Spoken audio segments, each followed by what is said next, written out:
یونس علیہ السلام سے جو آپ سمجھ لیں اجتہادی خطا، جسے ہم گناہ نہیں کہتے، وہ یہ ہوئی کہ جب مقررہ وقت کے اوپر قوم یونس ایمان نہیں لے کر آئی تو یونس علیہ السلام نے انہیں کہا کہ اب 3 دن بعد عذاب آ جائے گا، جو اللہ نے وعدہ کیا تھا کہ یہ ان کا سمجھ لیں ٹائم اینڈ ہو رہا ہے، اس ٹائم لائن کے بعد عذاب آنا ہے۔ لیکن ساتھ یہ ضروری تھا کہ اللہ تعالیٰ کی وحی کا انتظار کرنا ہے اس علاقے کو چھوڑنے سے پہلے۔ تمام انبیاء جب قوموں کو وحی سناتے ہیں نا تو پھر اللہ تعالیٰ کی وحی کی اجازت کے بعد اس علاقے کو چھوڑتے ہیں۔ نبی اسلام نے بھی ہجرت دیکھے اینڈ پہ کی ہے، ایویں نہیں، مطلب آپ خود سے نہیں نکلے، اللہ تعالیٰ کی وحی کے ذریعے نکلے۔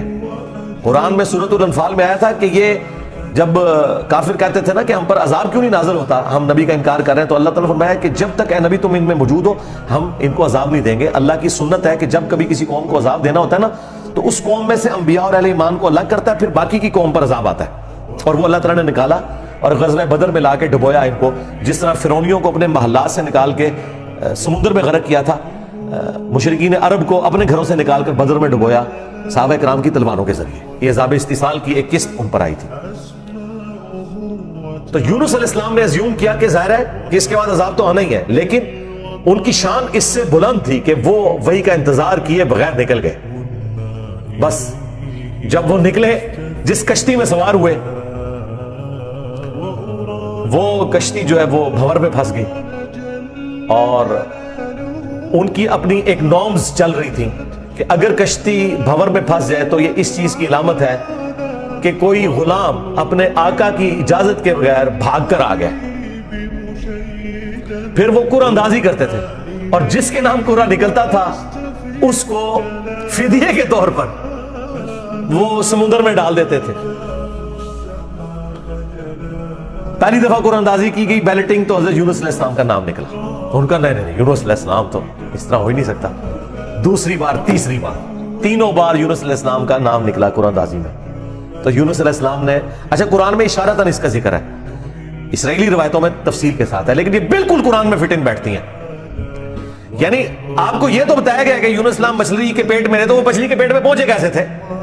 مچھلی کے پیٹ تک پہنچنے کے لیے تو آپ کو ابدوز چاہیے، نیچے ہے مچھلی، اتنی بڑی ویل مچھلی ہے، کوئی چھوٹی مچھلی کے پیٹ میں تو رہ نہیں سکتا بندہ۔ تو وہ حضرت یونس علیہ السلام کو انہوں نے سمندر میں پھینک دیا۔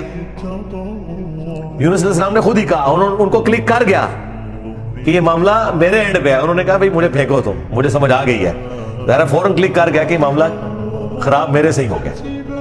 وہ ان کو سمندر میں پھینک دیا تو اللہ کے حکم سے ایک مچھلی نے انہیں نگل لیا۔ یہ قرآن میں آگے تفصیل نہیں ہے کہ کتنے دن تک، لیکن تورات میں ملتا ہے کہ 3 دن اور 3 رات تک وہ مچھلی کے پیٹ میں رہے۔ یہ ویسے پبلک مشہور ہے 40 دن، نہیں 3 دن، بس وہی 3 دن، وہ جو 3 دن عذاب آنے تھے نا، وہ 3 دن انہوں نے مچھلی کے پیٹ میں گزارے، اور وہ 3 دن ان کی قوم نے زندگی موت کی کشمکش میں گزارے ہیں کہ ابھی عذاب آیا کہ آیا۔ ٹھیک ہے، توبہ ہے نہیں ہوئی کہ آئی ہم سوری تھے، توبہ قبول ہو گئی ہے نا، 3 دن انہوں نے پی کٹی ہے بھائی جی۔ یہاں تو لوگ 1 دن جیل نہیں کاٹ سکتے، 3 دن تک انہوں نے وہ تکلیف کاٹی ہے، پھر اللہ تعالیٰ نے ان کی توبہ قبول کی ہے۔ اور یہاں پہ حضرت یونس علیہ السلام 3 دن تک مچھلی کے پیٹ میں، اندھیرے میں، اور دیکھیں اللہ نے ان کو ایسے کلمات سکھا دیے، مختصر تھے، پرفیکٹ تھے، بہترین توبہ، لا الہ الا انت سبحانک۔ سورۃ الانبیاء میں یہ دعا آئی، اے اللہ تیرے سوا کوئی معبود نہیں، اور تو پاک ہے نا، پاک تو غلطی نہیں کر سکتا، انی کنت من الظالمین، بے شک میں ہی ظالم ہوں، میں انسان ہوں، انسان سے غلطی تو ہوگی۔ تو یہ دعا اتنی اللہ کو پسند آئی کہ سورہ الصافات میں ہے کہ یونس اگر مچھلی کے پیٹ میں ہمیں ان الفاظ کے ساتھ یاد نہ کرتے تو پھر مچھلی کے پیٹ سے اسی دن نکالے جاتے جس دن مردے اپنی قبروں سے نکالے جائیں گے، قیامت کے دن تک مچھلی کے پیٹ میں رہتے، یعنی مچھلی کا پیٹ ان کی قبر بن جاتی۔ اتنا غصہ ایک جملے میں ٹھنڈا کر دیا، اور ساتھ اللہ نے فرمایا کذالک ننجی المؤمنین، ہم اہل ایمان کو اسی طریقے سے نجات دیں گے، یعنی جو بھی یونس والے طریقے سے ہماری طرف متوجہ ہوا اسے بھی ہم نجات دیں گے۔ یہ دعا ہمیں اتنی پسند ہے کہ جو ان الفاظ کے ساتھ ہم سے معافی مانگے گا ہم اسے بھی نجات دیں گے۔ جامع ترمذی میں حدیث ہے، جو یونس علیہ السلام کی دعا کے ذریعے اللہ کی طرف متوجہ ہوا اللہ تعالیٰ کبھی اسے محروم نہیں لوٹائے گا۔ لا الہ الا انت سبحانک انی کنت من الظالمین۔ اور جمع کے سیغے سے پڑھیں گے تو لا الہ الا انت سبحانک انا کننا من الظالمین. وہاں تھا انی کنت من الظالمین, یہ ہے انا کننا من الظالمین. دونوں طریقے سے آپ دعا مانگ سکتے ہیں, بہترین دعا ہے یہ, اسم اعظم ہے دعاؤں کی قبولیت کے لیے.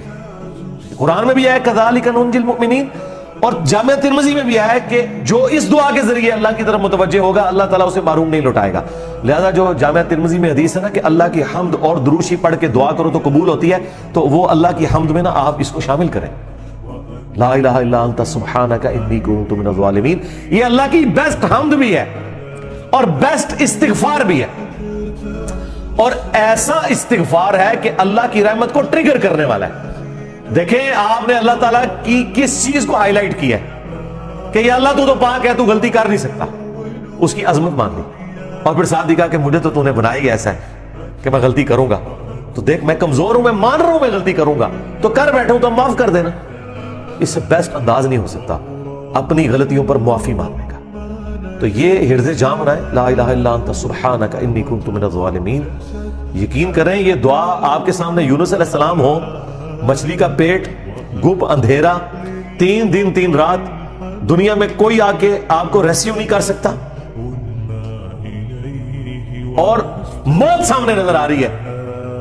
حضرت یونس علیہ السلام اسی طریقے سے بچے ہیں جیسے مردہ کو زندہ ہو رہے ہیں, اور یہاں لوگ کہتے ہیں بڑا گرم سیکھنا چاہیے, خوشبو آگے کرنا چاہیے, اور صاف ستھری جگہ. بھائی جس نے یہ کیا تھا اس سے زیادہ تعفن والی جگہ کوئی نہیں تھی, مچھلی کا پیٹ. یہ تو چلتے پھرتے, نہ اس کے لیے وضو ہونا شرط ہے, نہ اس کے لیے غسل ہونا شرط ہے, اس کے لیے صرف ایک نیک نیتی کے ساتھ اللہ کی طرف متوجہ ہونا شرط ہے کہ آپ مان لیں کہ آپ کمزور ہیں, طاقتور وہ ہے, آپ غلطی کریں گے وہ غلطی نہیں کرتا, آپ معافی مانگیں گے وہ معافی دینے والا ہے. اللہ بھی التواب ہے اور بندے بھی توبہ کرنے والے ہیں. اللہ کی توبہ یہ ہے کہ جب آپ اللہ کی طرف رجوع کرتے ہیں, توبہ کا مطلب ہوتا ہے رجوع لانا, تو اللہ آپ کی طرف رجوع لے آتا ہے.